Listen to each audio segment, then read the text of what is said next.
Well, first, thank you to Lauren and Zena for helping us get here and for the invitation. And I will make the same type of disclaimer that Dee Dee did, which is this is not my primary field of research, but it is one that I hope I can share a fairly simplified version of what's out there. So I'm going to talk about the metabolism of these compounds, particularly THC and CBD, and then some of the genetic variation that exists within the metabolism. So I'm going to acknowledge the funding that I have. I don't have any conflicts of interest in this work, and I work for the Center for Addiction and Mental Health in Toronto, Canada. And I wanted to especially thank Maria and my group for creating some of the chemical structures. I will try to keep this relatively simple. It is not simple, as you have just heard. Particularly in the plant product world, there are masses and masses of compounds. In the medicinal area, there are a primary focus on these two. So I'm gonna really pay attention to these and try to give you sort of examples. They really differ structurally in a fairly similar manner, as is the entire array, but they have different pharmacology.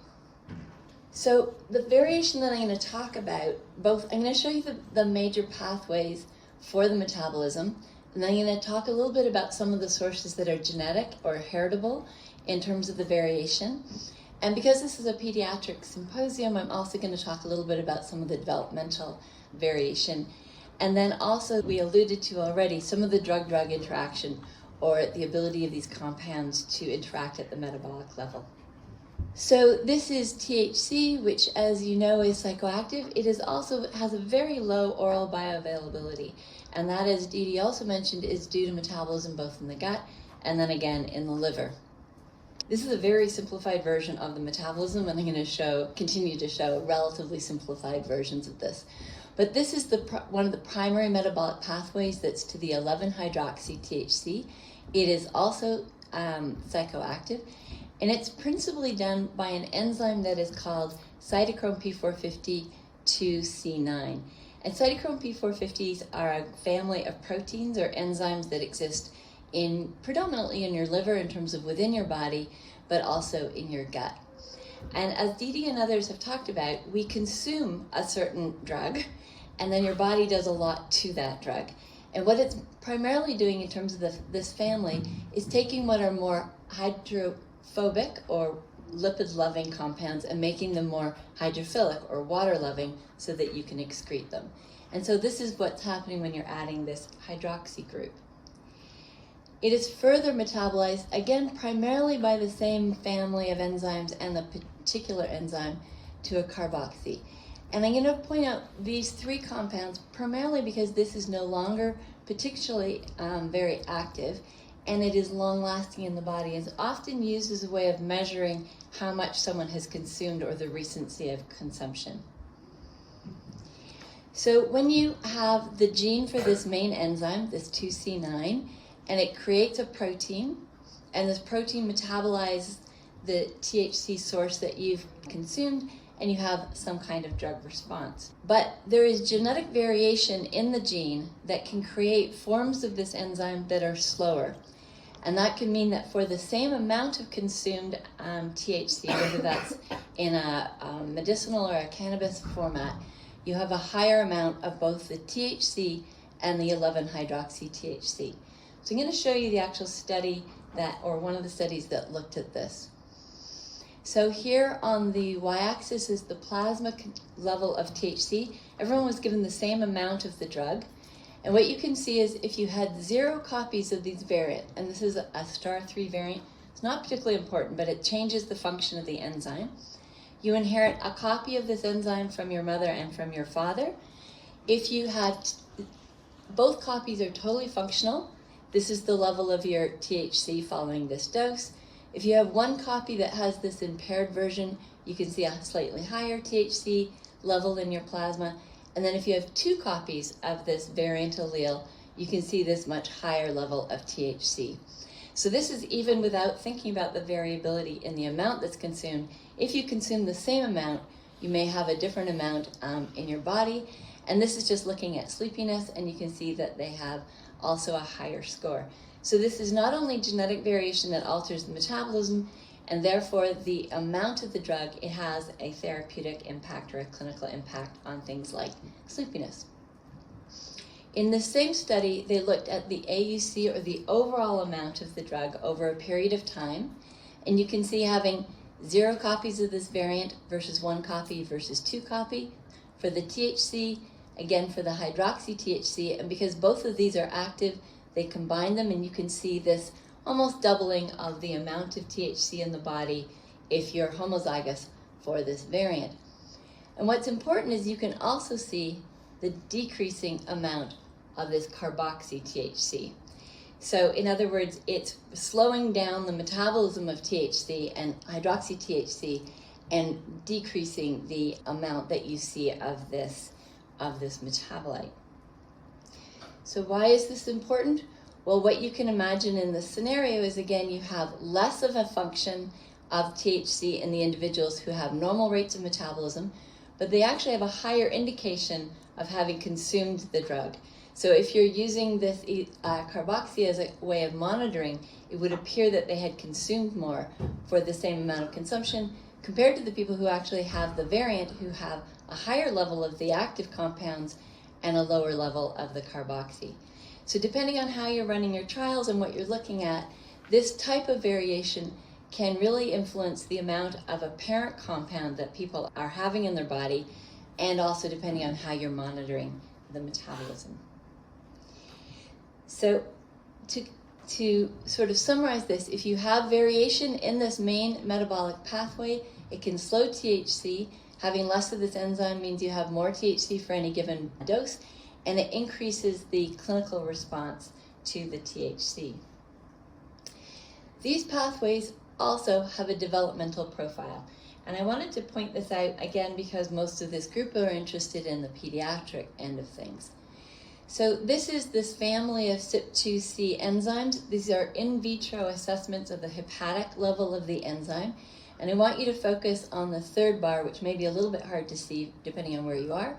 But you can see at the fetal level, or at very early stages following birth, the first 7 days, you have almost none of this enzyme. By day 8 through to about a year, you can see the levels that children have compared to the levels that you can see in adults. So children, especially young children, have less of this enzyme, and I'm going to show you another example of this later. We don't know exactly what this means because there's very little therapeutic drug monitoring in this field. So in other words, we know what we're giving to children some of the time, but we don't know what their plasma concentrations are. So we have no really good indication of how impactful this is on the drug levels and then on the drug response.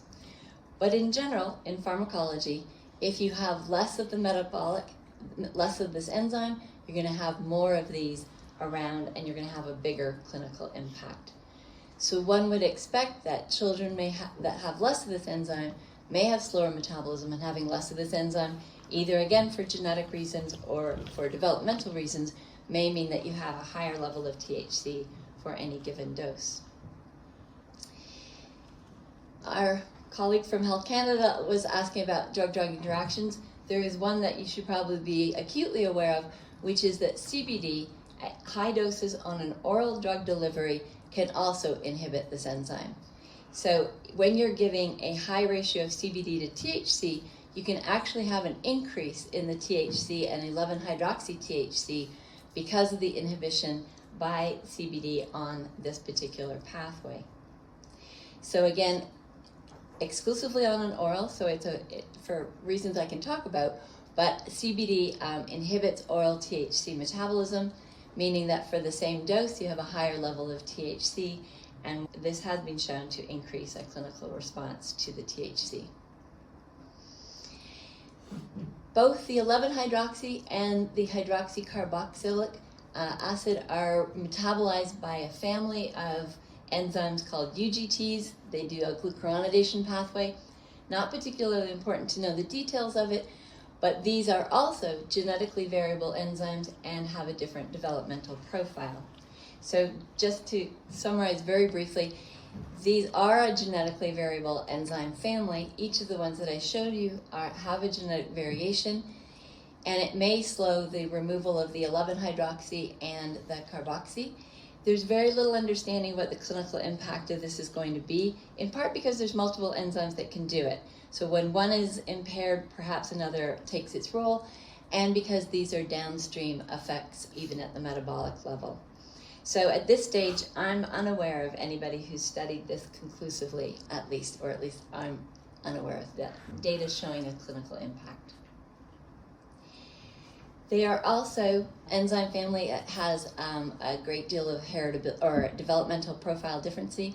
So you can see in the neonatals, right through the age group that you probably are interested, so infancy to 18 years old, you can see the lower levels of this enzyme that metabolizes the 11-hydroxy compared to adulthood, and again, the carboxy, the 1A1, they have lower levels during childhood relative to adulthood.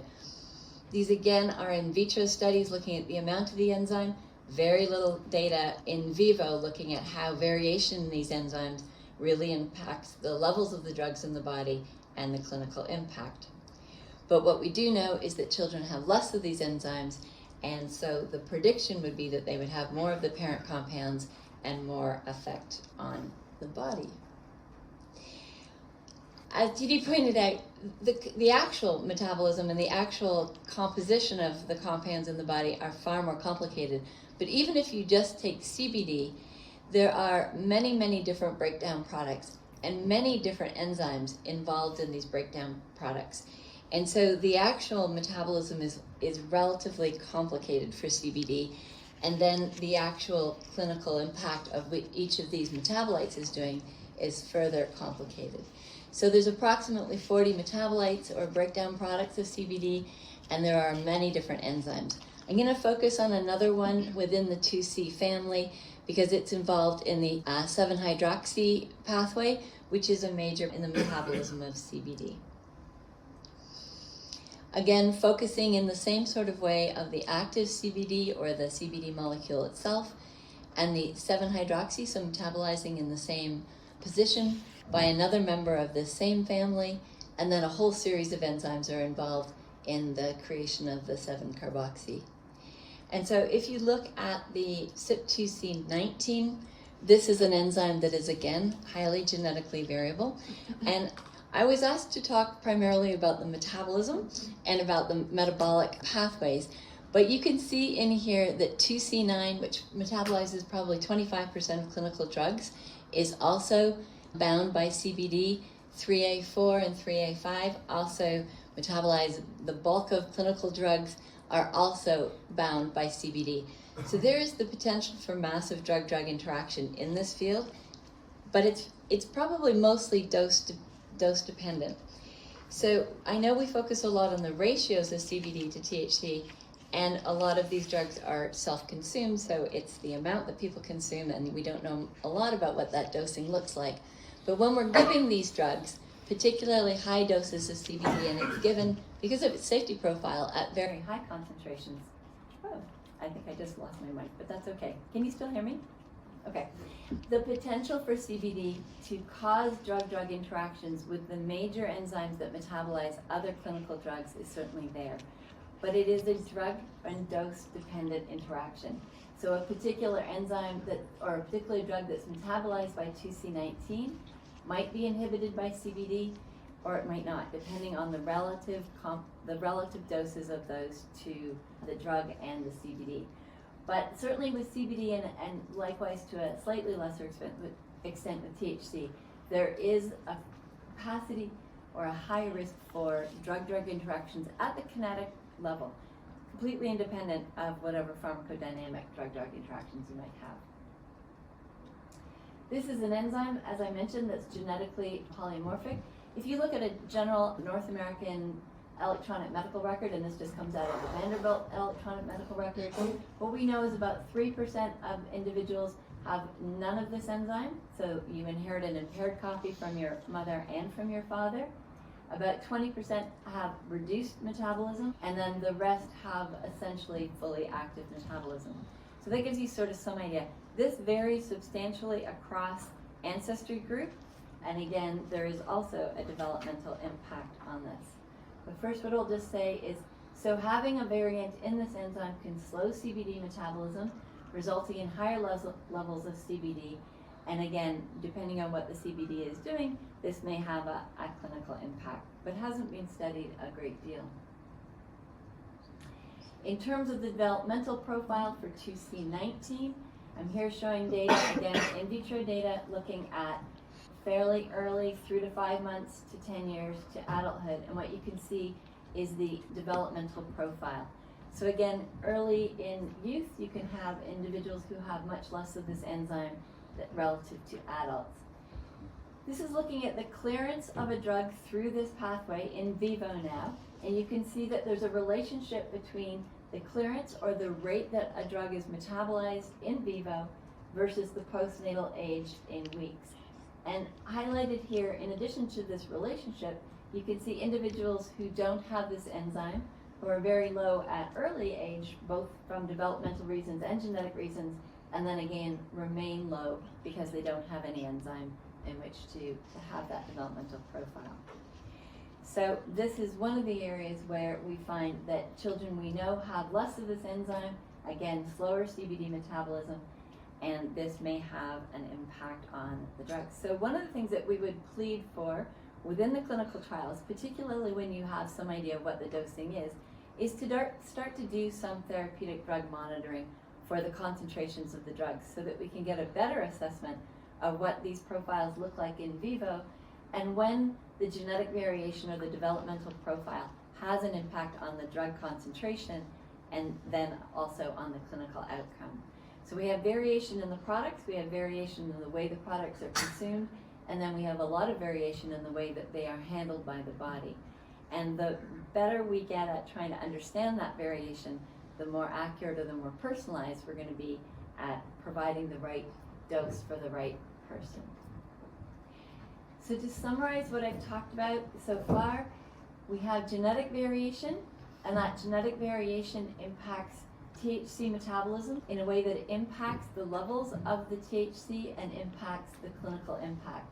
And these are both well established in adults. We know that children have less of this enzyme and slower metabolism. It is less clear what the clinical impact of that is, in part because we haven't assessed it probably in the way that it should be. Again, in terms of a reminder that high doses of CBD orally can inhibit the oral metabolism of THC, the first pass metabolism of THC, and this is likely to have a clinical impact because the shift in the THC metabolism. If we look at CBD, again, there is genetic variation in the main metabolic pathway of CBD, and that can slow the pathway down, increase the amount of CBD. Not as clear cut because there are more enzymes involved and more pathways involved. And again, children have less of this enzyme, and we're still looking to get a better sense of how that impacts the drug concentrations and the impact. And just a shout out that CBD is often given at quite high concentrations, and because it has a lot of metabolites and it interacts with a lot of enzymes, it has the potential to have a lot of drug-drug interactions with other enzymes, which may alter the effects of other clinical drugs. These are essentially unknowns, but they're going to be specific to the particular drugs that are consumed alongside of CBD. And certainly it is worth paying attention in terms of how that might affect not only the metabolism of the CBD itself or the drug effects of the CBD, but the other drugs that are being co-consumed. And with that, I will stop, and I think we're very close to lunch.